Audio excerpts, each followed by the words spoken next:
जाता है कि नफरत के कारोबार को बदलेगा ये बिहार, जुल्मत तेरे आसार को बदलेगा ये बिहार, दिल्ली तेरी सरकार को बदलेगा ये बिहार, इस झूठे चौकीदार को बदलेगा ये बिहार। तो मैं आपकी इस मौजूदगी को सलाम करता हूं। नया पाने की चाहत में पुराना छूट जाता है, नया पाने की चाहत में पुराना छूट जाता है, तुझे अपनाऊं तो मुझसे जमाना रूठ जाता है। मोहब्बत पढ़ने लिखने में बहुत आसान है, लेकिन मोहब्बत को निभाने में पसीना छूट जाता है। आप यहां अखिलेश जी के लिए, मेरे लिए, कांग्रेस पार्टी के लिए, आरजेडी के लिए, लेफ्ट के भी जो साथी मौजूद हैं उनके लिए, सबके लिए आप यहां इकट्ठा हैं, तो हम आपकी इस मौजूदगी को सलाम करते हैं और अगले 10 मिनट आपसे बड़ी संजीदा सी बातचीत करना चाहते हैं। यहां मंच पे भी जो साथी मौजूद हैं वो थोड़ी देर फोटो और बाकी चीजों से अलग हटके सुने थोड़ा सा। मैं थोड़ी देर आपसे संजीदा बातचीत करना चाहता हूं। मेरे भाई महाराजगंज वालों, गोपालगंज वालों, बिहार वालों, अगर आपको यह लगता है कि यह चुनाव सिर्फ एक मेंबर ऑफ पार्लियामेंट चुनने का चुनाव है तो फिर गलत। अगर आपको यह लगता है कि आप ईवीएम बूथ पर जाएंगे और हाथ के पंजे के सामने वाला बटन दबा के सिर्फ एक सांसद चुन लेंगे तो आप बहुत छोटा सोच रहे हैं। दरअसल यह चुनाव इस देश में यह तय करेगा कि आने वाले दिनों में डॉक्टर बाबा साहब अंबेडकर का बनाया हुआ संविधान बचेगा या नहीं बचेगा, क्योंकि लड़ाई दो विचारधाराओं के बीच में है। एक तरफ नरेंद्र मोदी जी खड़े हैं जिनके सहयोगी चाहे अनंत हेगड़े हो, चाहे ज्योति मिर्धा हो, चाहे लल्लू सिंह हो, चाहे अरविंद धर्मापुरी हो या फिर अरुण गोविल हो। आप इनके पिछले 2 महीने के भाषण उठा करके देख लीजिए, उनके भाषणों में एक बात पूरी बेशर्मी से बोली जा रही है कि हमें बहुमत दो क्योंकि हमें संविधान बदलना है। नरेंद्र मोदी जी और उनके सहयोगी कह रहे हैं कि हमें बहुमत दो, हमें संविधान बदलना है, और एक तरफ राहुल गांधी और इंडिया गठबंधन खड़ा है जो ये कह रहा है कि हम अपनी आखिरी सांस तक भारत के संविधान पर आंच नहीं आने देंगे, नहीं आने देंगे, नहीं आने देंगे। ये लड़ाई दो विचारधाराओं के बीच में है। ऐसे में आपको तय करना है कि आपको नरेंद्र मोदी की सरकार बचानी है या डॉक्टर बाबा साहब अंबेडकर का संविधान बचाना है। वो संविधान जिसमें महात्मा गांधी के सपने हैं, वो संविधान जिसमें पंडित जवाहरलाल नेहरू के उसूल हैं, वो संविधान जिसमें मौलाना आजाद के ख्वाबों की ताबीर है, वो संविधान जिसे बाबा साहब अंबेडकर ने अपने खून पसीने से लिखा। भाजपा उस संविधान को बदलना चाहती है। संविधान बदल गया तो आरक्षण नहीं रहेगा, आरक्षण नहीं बचेगा तो आपका अधिकार नहीं बचेगा। यहां हमारे समाज के लोग खड़े हैं, अकलियत के साथी खड़े हैं। इस देश में संविधान आपको जो मौलिक अधिकार देता है, जो जीने और रहने का हक देता है, यह सरकार संविधान बदल के उसे छीन लेना चाहती है। कीमत तो बहुत बढ़ गई शहरों में धान की, लेकिन विदा ना हो सकी बेटी किसान की। मौका मिला तो लोगों ने कुर्सी के वास्ते तस्वीर ही बिगाड़ दी हिंदुस्तान की। मेरे भाई, पिछले 10 साल से हम नरेंद्र मोदी जी की सरकार को देख रहे हैं, झेल रहे हैं। पहला नारा क्या था? बहुत हुई महंगाई की बार, अब की बार मोदी सरकार। याद है 2014 में उन्होंने नारा दिया। फिर ये नारे की सच्चाई क्या रही? वो पेट्रोल डीजल जो 58 रुपए लीटर था 100 रुपए के पास पहुंच गया। गैस सिलेंडर जो 400 का था वो 1000 का पहुंच गया। आटा, चावल, दूध, दही, पनीर, लस्सी, छाछ, क्या नहीं महंगा कर दिया। अग्निवीर योजना लाई। अग्निवीर का जो फॉर्म है उस फॉर्म पर 18% की जीएसटी लेते हैं, 18% टैक्स फॉर्म भरने के लिए। और तो और ये फिल्में टैक्स फ्री करने वाली भाजपा की सरकारें कफन पर जीएसटी ले रही हैं, कफन पर टैक्स ले रही हैं। ऐसे में मैं यहां खड़ा होकर के अखिलेश जी हमारे बड़े भाई की हैसियत से राज्यसभा में हम दोनों लोग साथ होकर के आपके मुद्दों पर लड़ाई लड़ते हैं। एक तरफ 7 फीट 8 फीट की दूरी पर नरेंद्र मोदी जी बैठते हैं और इस तरफ हम लोग बैठते हैं, लेकिन हम आपको विश्वास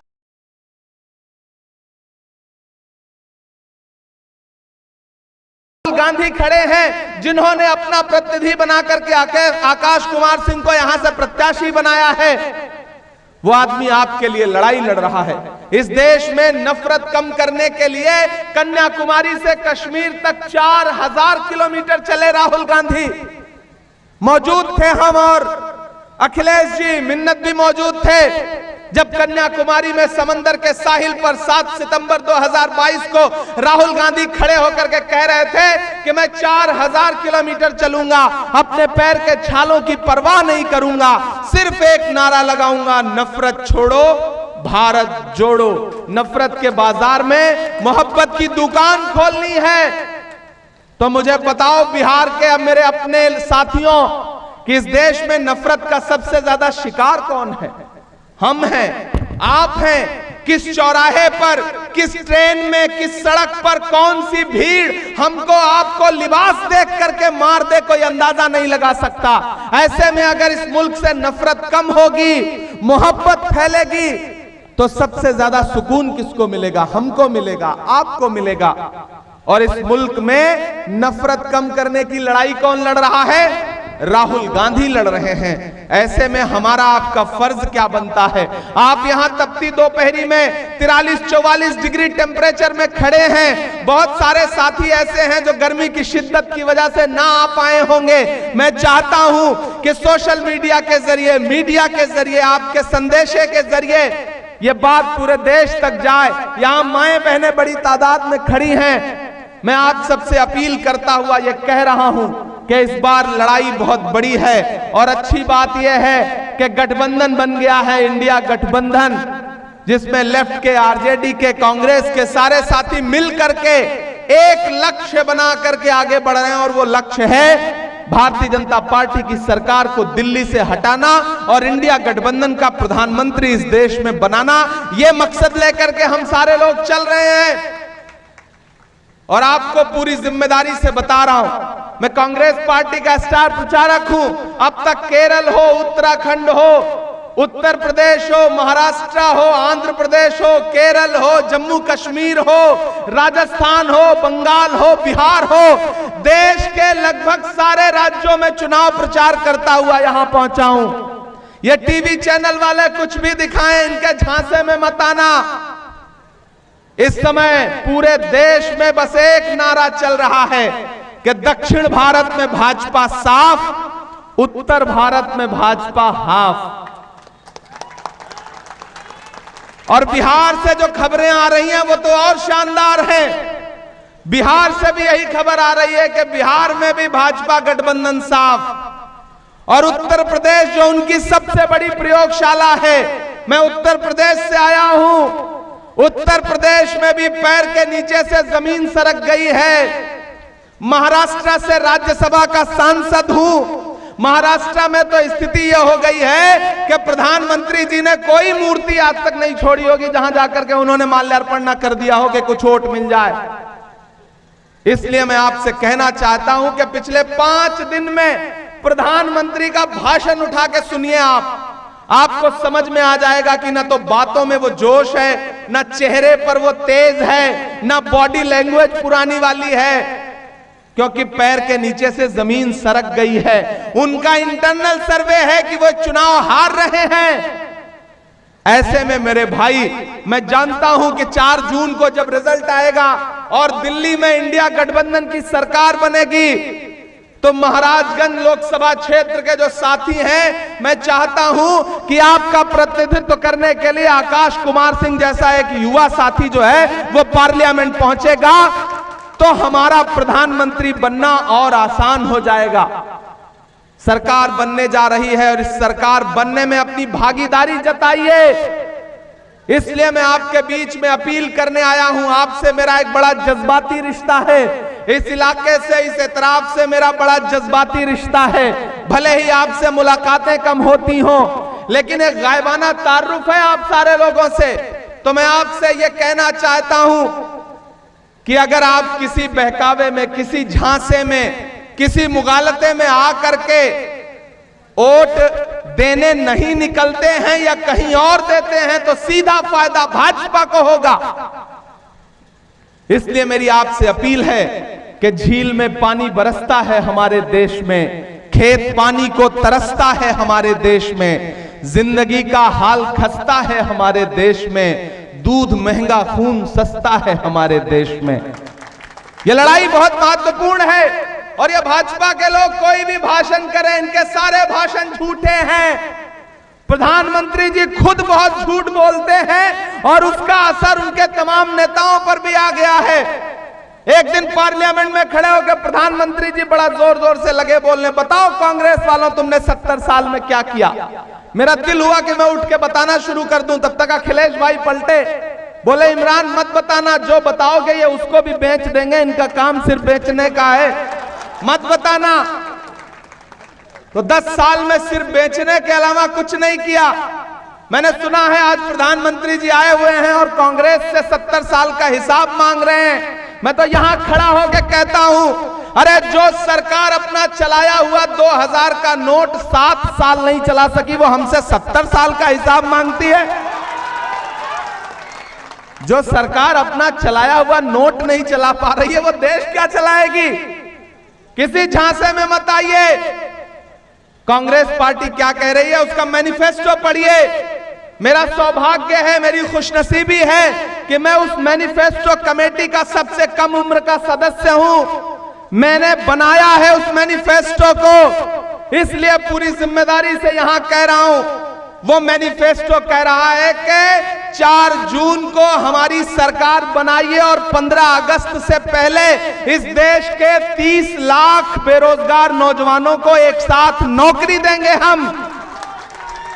हम नरेंद्र मोदी जी की तरह झूठा वादा नहीं कर रहे हैं कि 2 करोड़ दे देंगे, 5 करोड़ दे देंगे। हम क्या कह रहे हैं, 30 लाख नौकरी एक झटके में अपने बेरोजगार युवाओं को।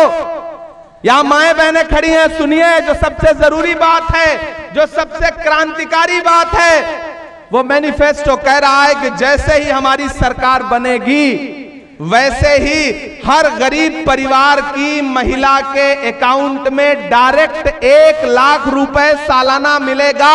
खटाखट खटाखट खटाखट। राहुल गांधी जी कह रहे हैं ये 1 लाख रुपया सालाना, यानी कि 8,500 रुपए महीने। आपकी नौकरी तो आपके घर वाले से ज्यादा मजबूत और पक्की होगी। 8,500 रुपए हर महीने आपके अकाउंट में, महिलाओं के अकाउंट में डायरेक्ट देगी इंडिया गठबंधन की सरकार, कांग्रेस की सरकार। और सबसे महत्वपूर्ण बात जिस पे चर्चा नहीं हो रही है, 14 लाख आंगनबाड़ी के नए पद सृजित करेगी हमारी सरकार एक झटके में। 14 लाख। और सुनिए, अग्निवीर योजना एक झटके में समाप्त कर देंगे। और सुनिए, जैसे ही सरकार बनेगी, हर प्रतियोगी परीक्षा, कोई भी नौकरी का फॉर्म भरोगे तो जो फॉर्म भरने में 2000, 1000, 3000 रुपए खर्च होते हैं, सारे फॉर्म आने वाले हमेशा के लिए फॉर्म फ्री कर दिया जाएगा, उसका पैसा नहीं लगेगा। कितनी क्रांतिकारी योजनाएं हैं। ऐसे में अब तक बहुत मंदिर मस्जिद हिंदू मुस्लिम बहुत सुन लिया, कान बंद कर लीजिए। अब जब कोई इस तरह की बात करे तो, हिंदू मुस्लिम मंदिर मस्जिद की बात करे ना, तो ऐसे कान में उंगली डाल लीजिए और कह दीजिए कि भैया बहुत हो चुका हिंदू मुस्लिम मंदिर मस्जिद। अब हमें इंडिया गठबंधन की सरकार बनानी है, कांग्रेस पार्टी की सरकार बनानी है, क्योंकि राहुल गांधी जो वादे कर रहे हैं वो सच्चे वादे हैं। मैं यहां खड़ा होकर के आप सबसे अपील करते हुए ये बात कह रहा हूं मेरे भाई, कि आकाश हमारे भाई की तरह है और मैं आकाश के लिए आपसे एक एक वोट की अपील करने आया हूं। और आप हाथ के पंजे के सामने वाला बटन दबाएंगे, आकाश को वोट देंगे तो सिर्फ आकाश को नहीं मिलेगा। अगर आपको लगता है कि आपका वोट सिर्फ आकाश को मिलेगा तो नहीं, सिर्फ आकाश को नहीं मिलेगा। आपका दिया गया एक एक वोट मोहब्बत के उस मसीहा को मिलेगा जिसका नाम राहुल गांधी है। आपका दिया गया एक एक वोट डॉक्टर बाबा साहब अंबेडकर के सच्चे अनुयायी मल्लिकार्जुन खड़गे को मिलेगा। आपका एक एक वोट श्रीमती सोनिया गांधी जी को मिलेगा। आपका एक एक वोट प्रियंका गांधी जी को मिलेगा।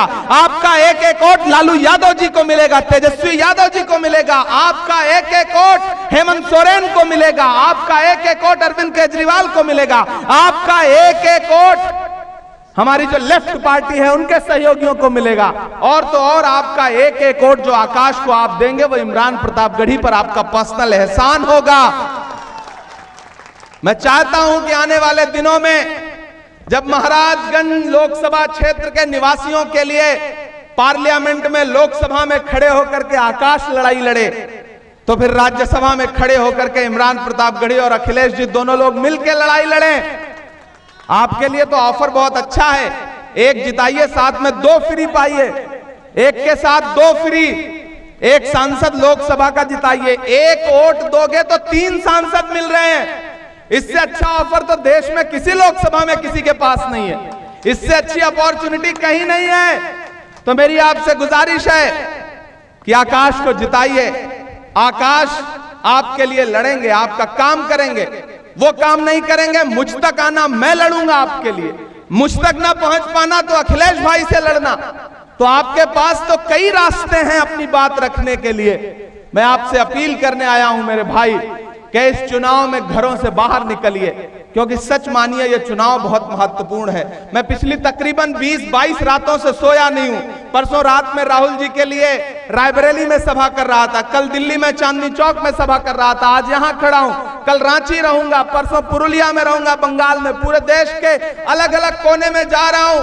और मैं यहां खड़ा होकर के पूरी जिम्मेदारी से और पूरी गारंटी लेते हुए यह बात कह रहा हूं कि चाहे जितना सर पटक ले, लेकिन भाजपा की सरकार दिल्ली में नहीं बनने जा रही है, नहीं बनने जा रही है, नहीं बनने जा रही है। क्योंकि मैं जमीनी सच्चाई देख करके आ रहा हूं। और ये भाजपा वाले, भाजपा गठबंधन वाले कितना भी आके झूठ बोले, इनके चक्कर में मत पड़ना, ये सिर्फ झूठ बोलते हैं। वो भाजपा का एक नेता एक गांव में पहुंचा, उसने कहा गांव वालों आओ, मैं तुम्हारी समस्याएं समाप्त करना चाहता हूं। गांव वाले भोले भाले थे, आपकी तरह इकट्ठा हो गए। बोले ठीक है नेताजी, आप हमारी समस्या खत्म करना चाहते हो तो खत्म करो। तो नेताजी ने कहा बताओ समस्या क्या है। तो बोले गांव की 2 समस्या सबसे महत्वपूर्ण है। पहली है कि गांव में कोई अस्पताल नहीं है।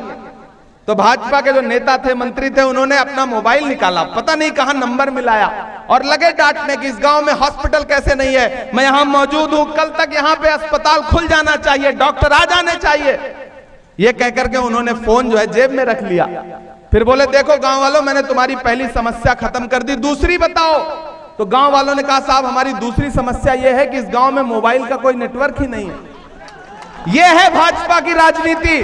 तो भाजपा की इस राजनीति के चक्कर में मत पड़ना, सीधे उनके तमाम झूठे वादे याद रखो। प्रधानमंत्री जी ने वादा किया था ना, बेटी बचाओ बेटी पढ़ाओ, नारा दिया था ना। उस नारे की सच्चाई क्या रही कि हाथरस में दलित बिटिया के साथ बलात्कार हुआ और रात के 2 बजे परिवार की बिना मर्जी के उसकी लाश जला दी गई। उस नारे की सच्चाई यह हुई कि उन्नाव में उनका विधायक बलात्कार के आरोप में सजा काट रहा है। सोनभद्र में भाजपा का विधायक 25 साल की सजा बलात्कार के आरोप में काट रहा है। प्रधानमंत्री ने पिछले 2 साल पहले जब खड़े होकर के 15 अगस्त को लाल किले की दीवार से महिला सशक्तिकरण पर भाषण दिया, तो उस भाषण के 1.5 घंटे बाद, 2 घंटे बाद उनके गृह राज्य गुजरात में बिल्किस बानो के दोषी न सिर्फ रिहा किए जा रहे थे बल्कि उनको माला पहनाई जा रही थी। और तो और ओलंपिक मेडल लाने वाली बेटियां जंतर मंतर पर घसीटी गई, हम सब ने देखा। और अभी एक नया निकल के आया है उनका सहयोगी प्रज्वल रेवन्ना, 2400 से ज्यादा महिलाओं से बलात्कार का आरोप है उसके ऊपर। उसके लिए प्रधानमंत्री जी कर्नाटक में वोट मांग रहे थे हाथ पकड़ के उसका। यह है इनके नारों की सच्चाई। इसलिए मेरे नौजवानों, बुजुर्गों, माओ, बहनों, मैं आपसे अपील कर रहा हूं, आप इस तपती दोपहरी में आए हैं, मैं भी पसीने पसीने होकर के खड़ा हूं। मेरा ख्याल है कि इस पूरे चुनावी सीजन की सबसे मुश्किल सभा में खड़ा हूं, क्योंकि इतनी गर्मी कहीं नहीं थी।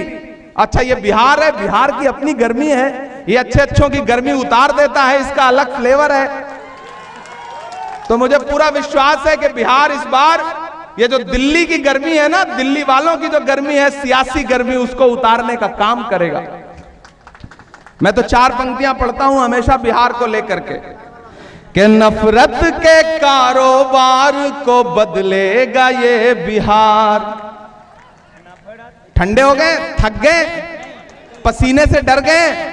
लगना चाहिए मुझे कि मैं बिहार में खड़ा हूं, लगना चाहिए मैं गोपालगंज जिले में महाराजगंज लोकसभा के क्षेत्र में खड़ा हूं। मुझे वो जोश दिखना चाहिए जो बिहार जिसके लिए जाना पहचाना जाता है कि नफरत के कारोबार को बदलेगा ये बिहार, जुल्मत तेरे आसार को बदलेगा ये बिहार, दिल्ली तेरी सरकार को बदलेगा ये बिहार, इस झूठे चौकीदार को बदलेगा ये बिहार, इस झूठे चौकीदार को बदलेगा ये बिहार।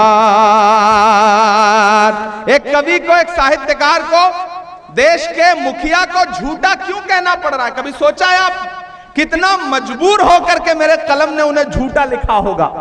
क्योंकि मैं देख रहा हूं, मैं देश की सबसे बड़ी पार्लियामेंट में सामने बैठता हूं और अपनी आंखों के सामने उन्हें झूठ बोलता देखता हूं। याद है 2014 में उनका नारा कि भाइयों बहनों, देश के खजाने की चाबी मुझे सौंप दो, मैं देश नहीं लुटने दूंगा। उसके बाद देश की हालत क्या हुई? 16 लाख करोड़ रुपए अब तक उद्योगपतियों का माफ कर चुके हैं। मैं पार्लियामेंट में भी उनसे सवाल पूछता हूं और यहां भी खड़ा होकर उनसे सवाल पूछ रहा हूं कि कहां सोया है चौकीदार, कहां सोया है चौकीदार। इलेक्शन सिर्फ वोट देने का नाम नहीं है, इलेक्शन सपोर्ट देने का भी नाम है। आपका जोश, आपका जज्बा, आपकी हिम्मत प्रत्याशी को ताकत देती है, पार्टी को ताकत देती है, गठबंधन को ताकत देती है। तो मुझे उसी तरह से आपका जोश और जज्बा दिखना चाहिए। और अखिलेश भाई, मैं आपको बधाई दूंगा कि 43-44 डिग्री टेम्परेचर में भी आपने हजारों लोगों को यहां इकट्ठा किया है। आपका मंच इतना, मंच पे ही इतने लोग मौजूद हैं जितना भाजपा की सभाओं में नहीं रहते हैं। ये अद्भुत बात है, कमाल है बिहार। मैं बिहार की इस मिट्टी को सलाम करते हुए पंक्तियां पढ़ता हूं कि कहां सोया है चौकीदार, कहां सोया है चौकीदार, विजय माल्या नाक के नीचे से हो गया फरार, कहां सोया है चौकीदार, कहां सोया है चौकीदार। गैस सिलेंडर की कीमत भी 1000 के पार, कहां सोया है चौकीदार, कहां सोया है चौकीदार। के चाय बेचने वाला पूरा भारत बेच रहा है। बेच रहा है कि नहीं बेच रहा है? बेच रहा है कि नहीं बेच रहा है? सही कह रहा हूं ना मैं? सही कह रहा हूं। तो आए हुए हैं बिहार में, आपकी तालियों का शोर उनके कानों तक भी जाना चाहिए कि चाय बेचने वाला पूरा भारत बेच रहा है, इसी काम में हासिल उसे महारत बेच रहा है। कि रेल बिक गई, तेल बिक गया, बिका हवाई अड्डा। अगली जो लाइन है ना, उस पे तो आपका एक एक हाथ उठ जाना चाहिए कि रेल बिक गई, तेल बिक गया, बिका हवाई अड्डा, सब कुछ बिकता देख के खुश हैं अपने जेपी नड्डा। कि जनता महंगाई की मारी करती हाहाकार, कहां सोया है चौकीदार, कहां सोया है चौकीदार। अखिलेश भाई आइए 1 मिनट, जरा आपसे गले मिलने का मन कर रहा है। तो क्या मैं अखिलेश भाई को अभी से जीत की बधाई दे दूं? मैं ये चाहता हूं साथियों, मैं बहुत दूर से आपके बीच में आया हूं, आज मुझे किसी और कार्यक्रम में जाना था, लेकिन जब अखिलेश भाई ने मुझसे कहा तो मैं पूरी जिम्मेदारी से इस भाई का आदेश मानते हुए आपके बीच में आया हूं। मैं एक बात बहुत जिम्मेदारी से अखिलेश भाई के लिए कह रहा हूं, अखिलेश भाई को मैंने दिल्ली के गलियारों में बिहार के मुद्दों पर सरकार से भी लड़ते हुए देखा है और अपनी पार्टी के नेताओं से भी लड़ते हुए देखा है। मैं इनके हिम्मत और इनके जज्बे की कद्र करता हूं, इसलिए मैं आज आकाश कुमार के लिए आपसे वोट की अपील करने आया हूं, क्योंकि जब मैं इनको भाई मानता हूं तो वो मुझसे छोटा है और वो मेरे भाई की तरह वो भी है। मैं उसके लिए अपना दामन फैला करके और खास तौर से अपने समाज के लोगों से कहता हूं कि इमरान प्रतापगढ़ी आपकी जमानत है। इमरान प्रतापगढ़ी इस बात की जमानत लेता है, आप यहां से कांग्रेस का, इंडिया अलायंस का प्रत्याशी जिता के भेजिए। जब भी आपको लगे कि आपने इमरान प्रतापगढ़ी की बात मानी थी और आपकी बात नहीं सुनी जा रही थी, तो आकर के मेरा कॉलर पकड़ना, ये मैं आपको हक देता हूं। दिल्ली में मेरे दरवाजे आपके लिए खुले रहेंगे हमेशा, ये मैं आपसे वादा करता हूं। और इस संदेशे को पूरे एतराफ में पहुंचाइए लोगों तक कि इस समय जरा सा भी भटकने का मतलब है भाजपा को फायदा पहुंचाना। क्योंकि राहुल गांधी ने जो मेहनत की है ना, सिर्फ राहुल गांधी का चेहरा देखिए यार, 4000 किलोमीटर पैदल चला है वो आदमी, उसके पैर के छाले अब तक नहीं सूखे हैं, उसका पसीना अब तक नहीं सूखा है। तो हमारी आपकी जिम्मेदारी बनती है कि उस आदमी ने जो मेहनत की है उसका कर्ज है हमारे कंधों पर, उसे उतारे हम। और वो है आकाश कुमार सिंह को उन्होंने अपना प्रतिनिधि बना के भेजा है, तो फिर उन्हें हम सांसद बना करके पार्लियामेंट पहुंचाएं।